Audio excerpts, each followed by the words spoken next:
원과 부채꼴을 보고 네모 안에 알맞은 수 또는 식을 써넣으시오. 지름이 12cm인 원이 있어요.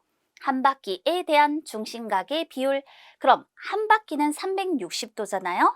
360도에 대한 중심각의 비율이니까 이 경우는 360도분의 360도로 1분의 1이 되겠네요. 원주 또는 호의 길이. 이때 원주를 구하면 되는 거죠. 지름에다가 파이를 곱해서 12 곱하기 파이 센티미터가 되겠습니다. 자, 이제 이 부채꼴을 딱 보세요. 이 부채꼴은 원의 일부죠. 그런데 이때 한 바퀴에 대한 중심각의 비율이니까 360도분의 240도. 이것은 3분의 2로 나타내 줄 수 있잖아요. 그러면 호의 길이, 이 호의 길이는 어떻게 되죠? 그렇죠. 이 호의 길이는요, 원주의 바로 3분의 2에 해당이 되죠.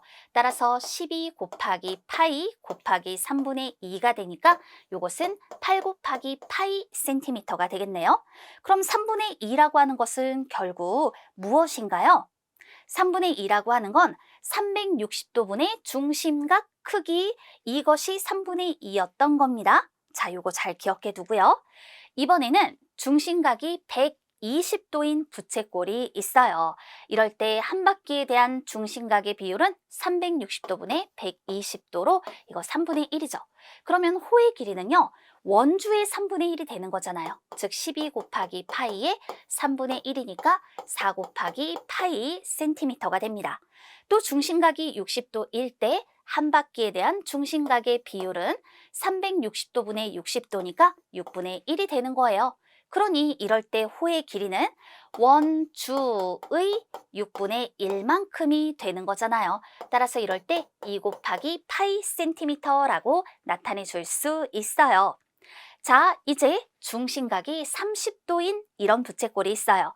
한 바퀴에 대한 중심각의 비율은 이건 12분의 1로 나타내 볼 수 있죠. 그럼 이때 이 호의 길이는 원주의 즉 12 곱하기 파이의 12분의 1로 이런 경우는 바로 파이 센티미터라고 말할 수 있죠. 자, 그럼 이걸 통해서 우리가 무엇을 알 수 있을까요? 부채꼴의 호의 길이를 구하려고 해요. 그런데 지금 우리가 살펴본 이 부채꼴들은요, 모두 원의 일부였었어요. 이 부채꼴의 크기는 중심각의 크기와 반지름의 길이로 정해지는 거잖아요. 그런데 부채꼴의 호의 길이, 우리가 지금 호의 길이들을 쭉 구해두었는데 이거 어떻게 구한 거랑 같나요? 원주 곱하기 바로 360도분의 그렇죠. 중심각의 크기. 바로 이걸 통해서 부채꼴의 호의 길이를 구할 수 있었던 거죠. 원주 곱하기 360도 분의 중심각의 크기. 이것이 부채꼴의 호의 길이를 구하는 방법이 되겠습니다.